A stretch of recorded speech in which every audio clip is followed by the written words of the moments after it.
বাঁদর মামা পেল একটা কলার কাঁদি।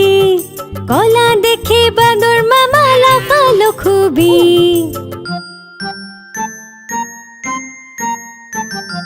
তাড়াতাড়ি কলা ছাড়ালো বাঁদর মামা রে। খোসা এদিকে ওদিকে, ওদিকে এদিকে সেদিকে ফেললো।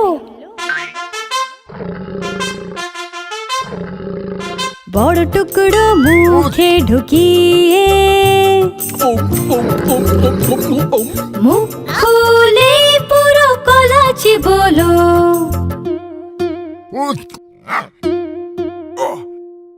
এক টুকরো গলায় আটকে হলো মুখটা লাল নীল।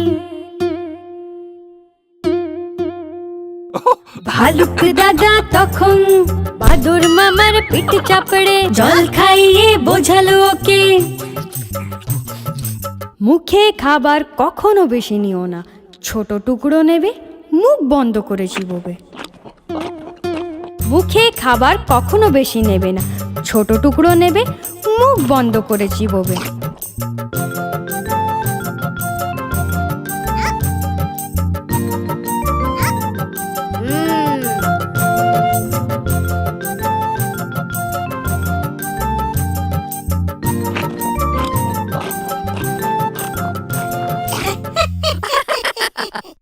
আমি বাঁদর মামা হব না, আমি ছোট টুকরোই নেব আর মুখ বন্ধ করেই চিবোবো আর খাবার না ফেলার চেষ্টা করব।